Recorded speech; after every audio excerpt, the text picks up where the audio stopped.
Sa kabila nga po ng pagkatalo ng Golden State Warriors last game laban sa Cleveland Cavaliers, hindi pa rin naman nga po nawawala ng confidence ngayon ang team na makakabawi sila next game laban sa Oklahoma City Thunder. At ayon sa naging pahayag ni Coach Steve Kerr, alam nga po nila kung anong klaseng team ang OKC at kung gaano ito kalakas.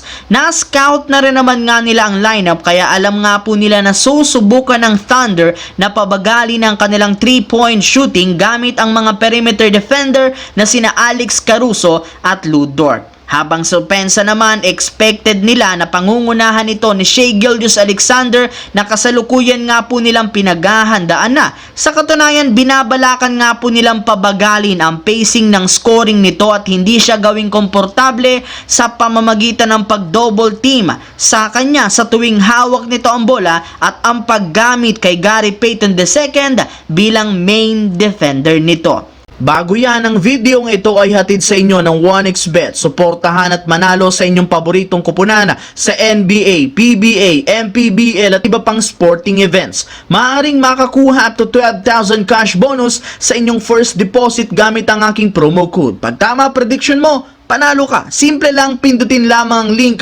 sa comment section at mag-register gamit ang inyong GCash account para makapag-cash in at cash out. Isang paalala, tumaya ng responsable. Samantala, medyo gumaan na rin naman ang environment ngayon sa Los Angeles Lakers dahil matapos ang ilang araw mula nang magkaroon ng losing streak sa road games, sunod-sunod rin naman ang panalo sa nakalipas na 2 araw. Una, ang panalo kontra sa 76ers na sinundan ng panalo ng South Bay Lakers sa first game sa G League. Kaya marami nga pong umaasa dahil sa kanilang pagkapanalo, makakakuha sila dito ng momentum at sisimulan nila ito sa magiging rematch bukas laban sa bisita nila na Toronto Raptors na kagagaling pa lang sa talo laban sa Clippers. Natalo rin naman nila ito sa kanilang unang pagharap kaya malaki ang tsansa ng Lakers na matalo ulit ito. May ilang mga adjustment na naman nga pong gagawin dito si Coach JJ Redick para hindi sila madihado sa second half,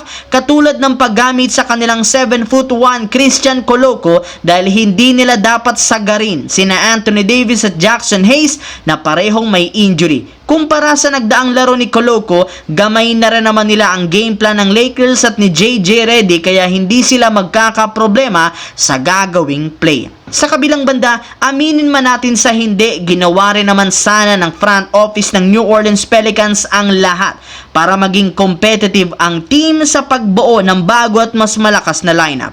Ngunit kahit ano ang kanilang gawin, meron pa rin naman nga silang mga hinaharap na problema kada taon.